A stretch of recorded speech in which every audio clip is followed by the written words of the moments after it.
How do they greet in South Africa? Like, how do you greet someone? Well, the Zulus say Sanbonani. Okay. Then you say Kunjani. How are you? Hey, good, how are you? Okay. Then the Kostas say Molweni.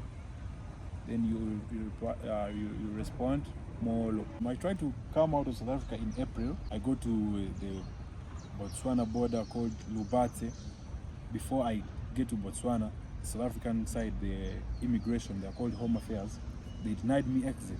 I knelt down, they said, Wena, you're joking, go back. Life is going to be hard for you to stay in South Africa if you are illegal. What was your first impression when you entered South Africa? I was on at the border of Zimbabwe and South Africa. I could see the lights all over the other country. Like, this is Zimbabwe, that is South Africa. Okay. I was seeing a promised land. Wow. Because the lights are all over the place. I was like, whoa, where am I? Now I was seated next to a lady, a Ugandan lady. Yeah. Hajat, shout outs to her. She told me that's the promised land. You're gonna get rich from there. I was like, yo, man, I made it. So South Africa is nice from the word go. If you get there, you're gonna be like, yeah. If you go to the airport or Aratambo, you're gonna be like, yeah. This is a different atmosphere for sure. Yeah. So it was amusing to you. You were just so shocked by the country. How are the people in South Africa? Are they friendly? The people are people. You can meet very nice people in South Africa. Very nice. Generally, I would say they are good people. Besides this, Dudula, foreigners must go back to their countries, but South Africans are nice. For me, I would say how you would test people are nice. Go to like 3 places. Go to taverns or nice nightclubs. Go to churches. Yeah, those 2 places you will tell. And go to the streets. If you go to clubs, if people are not nice, you will feel the vibe. People are not nice. But South Africans, they will come and greet you, hug you as if they've seen you for the longest time. Wow. But they've just seen you today. The cost of living there, like, is it expensive? The housing, accommodation, transportation, how is it there? Well, I would say it's expensive. South Africa is not cheap because based on where I used to stay, the cheapest room, like bachelor's room, would be like 2,000 rand. Okay. Bearing in mind that 1,000 rand is equivalent to 200,000. So Yeah. that is like 400. Wow. And it's only that it's different. When you rent a house in Uganda, it's different when you rent it in South Africa. Yeah. It's got running water, not those pit latrines. No. I never saw a pit latrine in South Africa. Yeah. I hear they are there, but I never saw one. You never saw one. Yeah. So you have running water, electricity doesn't go more often like it does in Uganda. So it's worth it. 2,000 is not too much to ask for. Yeah. Then transport is very good. You can just order from your bed. The Uber is gonna be exactly there. You don't have to call you and tell you which tree are you at. Which if you say number 36 Deaton Street, they're gonna be there because the addressing in South Africa is very nice. The streets are labeled, so it's much easier. Then also the food, I would say, guys, I'm sorry if you're watching this from South Africa, they don't have nice food.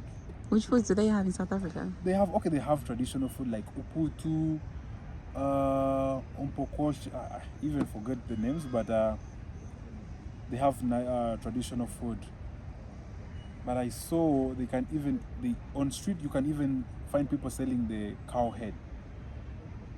Okay. Like street traditional food. Cow head, they chop the head into pieces. Then there's also posho there. Then what they do, they put the soup into a cup. So you eat the meat, you drink the soup, you eat the posho or the pap. Okay. So for me as a Ugandan, it's not. Then there's also others, like you say, you eat Rolex. They have kota. Kota is like bread, then chips, then beef or chicken, then another slice of bread.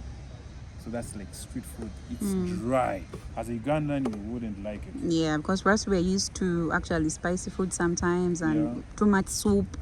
Exactly. Soup. Yeah, enough soup. So besides that, then there is the Western food, McDonald's, KFC, Burger King, Steers, Nando's, everything that you would like an excited Ugandan in South Africa, you love to eat that. McDonald's, Fast food, yeah. Nice fast food, yeah. Okay. Yeah. So in general, South Africa is not cheap, it's expensive. Yeah, it's not cheap. You cannot survive in South Africa if you're not working. You need to be working, you need to be doing something. Yeah. Because everything you do in South Africa, everything you touch is money. Okay. There's no like I've not seen like people having home gardens. Like if you want a tomato, you're gonna get it from the garden. You have to go to the grocery store, which is in the shopping mall. Okay. You have to buy it. If you want milk, no one is gonna come hawking a can of milk for you to buy a cup or a liter. Yeah. You have to go to the shopping mall. So how do you go to the shopping mall if you have no money? Exactly. How do you go there in the first place? You have to Uber. Yeah. Or you need to have a car. Yeah. You need to fuel the car. So it's like Europe.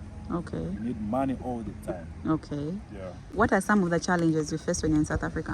One of the biggest challenges is to be illegal. I went there in a setup, so I didn't know that it's a problem. First of all, I thought it's an African country.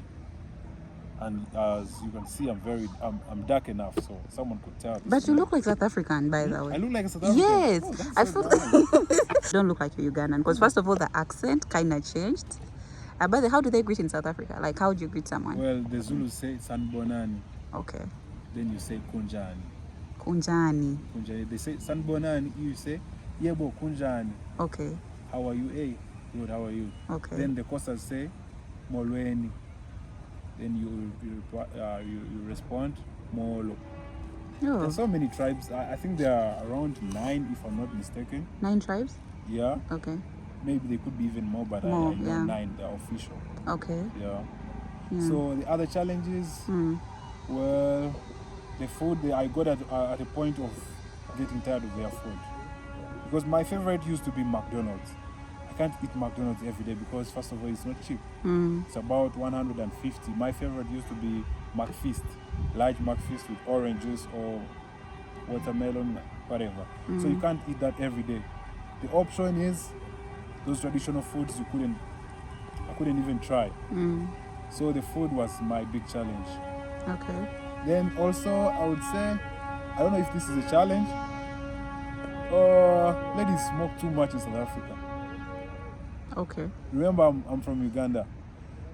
If you see a lady smoking, it's most probably they are a prostitute. Oh, that one is a spoiled one. Like, you're spoiled. Yeah. So the in South culture, yeah. In South Africa, you date a lady, very gorgeous. They have very gorgeous ladies, just like you or even more. So you date a lady, she's looking gorgeous, just as you. Okay. You take her out. Firstly, I would say I don't understand their dating culture. You meet a lady, she says, "Are you gonna take me out on a date?" Okay. Well, coming from Uganda, I had never went on a date with a lady. I just meet her. Hi, Harriet, how are you? I like you. Can I have your number? She gives me her number. You take it slow, yeah. Yeah, but we don't go like, in South Africa, it's like a standard. You talk to a lady, let's go on a date.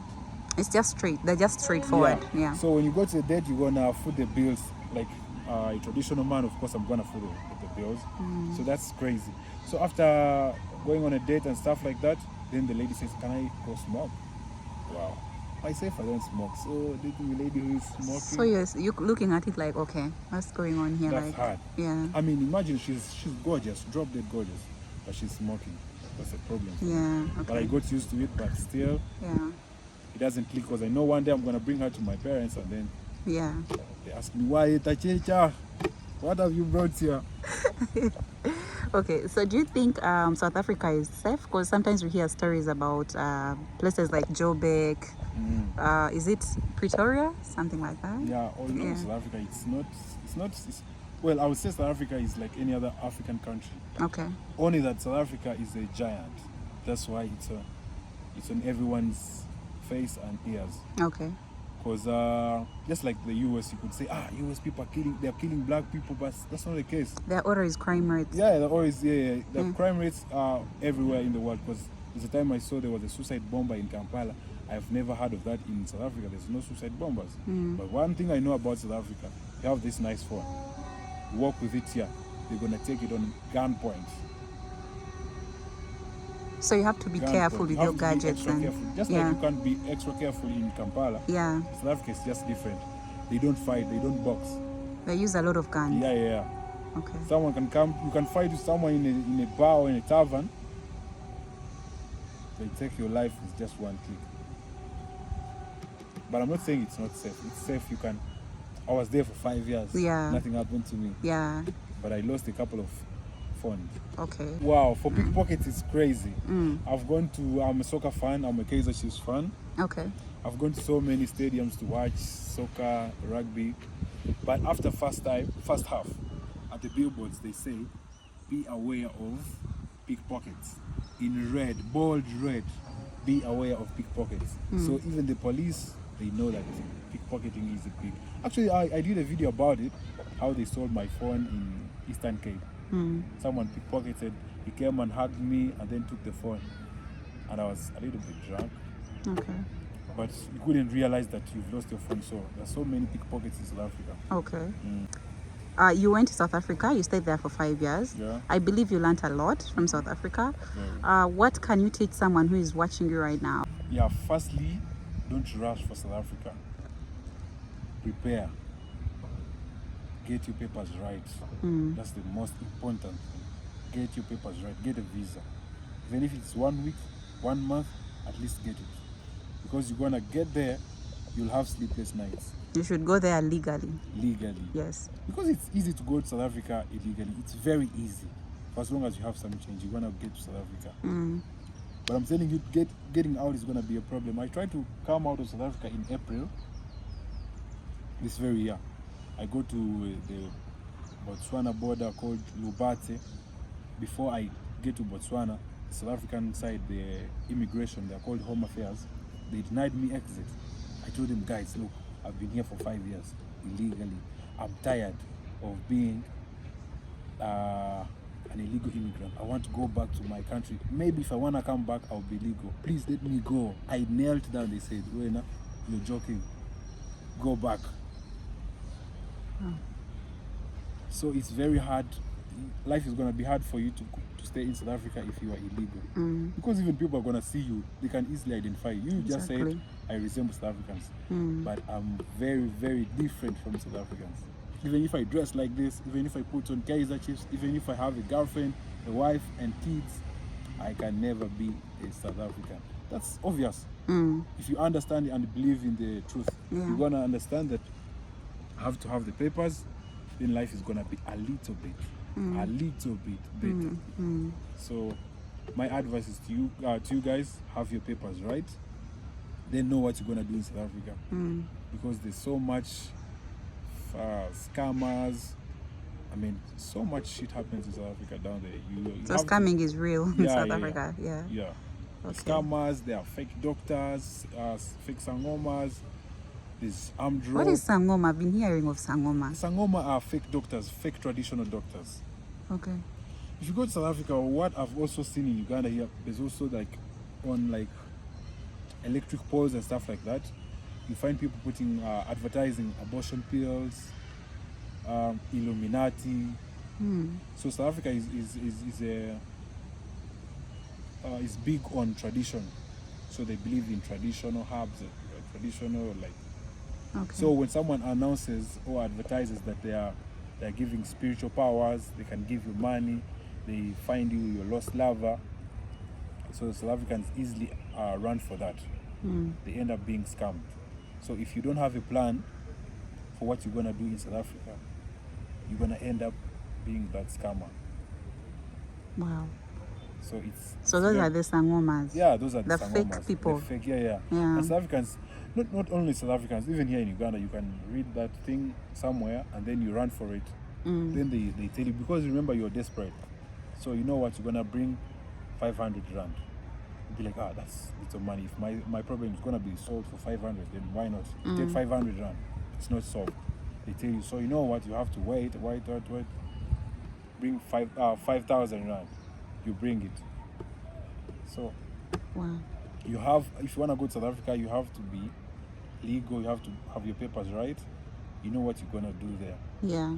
If you're going to ride a bike, that's the most job Ugandans do in South Africa, riding motorbikes, because you can see in the capital city itself, they're packed. So if they go to a foreign country, it's like a walk in the park. Okay. So you have to know which job you're going to do. and make some research. Don't be like me. I just rushed because I felt, oh, South Africa. I was Googling about white people, the beaches, the ladies. I was like, oh, I'm good. I'm going to go there. Okay. Oh, my friend. Firstly, I'm going to say, guys, I have a YouTube channel by the name The Foreigner. The Foreigner. Because I was a foreigner in South Africa, I was inspired to start my YouTube channel and tell my story and tell stories of other foreigners. Yeah. Well, what I would say to you guys, firstly to South Africans, thank you very much. In Kakul, you guys gave me good, beautiful 5 years. I had fun. If I say I never had fun in South Africa, I would be lying. I really had fun. I went to the biggest taverns, nightclubs, Chris Brown show, the Ultra Music Festival, the Splash Festival. I played volleyball at University of Johannesburg, Nelson Mandela University. I mean, I had extremely good time. So did you go to all the places in South Africa, like Joburg? You visited Cape Town as well? Yeah, I was 3 years in Johannesburg. I went 1.5 years in Eastern Cape, that is Port Elizabeth. Cape Town, I went there for a few days. I didn't explore it, but it was very nice. So that's where I went. But some people can spend like 10 years without going past Johannesburg because everything is there. Okay. The roads, the road network in Johannesburg, the same in Cape Town, same in Durban, same everywhere. The country is like sorted. Shopping malls, the ones you find here, you find them everywhere. It's not like this is the capital city. It's on. No. Okay. So the country is nice. I would say to South Africans, thank you very much for giving me a good time. I'm lucky that I was never arrested for being illegal. I was never shot. One thing I would say, rest in peace to my friend who was killed in South Africa and we never even found his body. But generally, South Africa is a nice country. For those of you who want to go to South Africa, again, I repeat, get your papers right. Otherwise, you will regret going to South Africa. Okay. Yeah, that's it.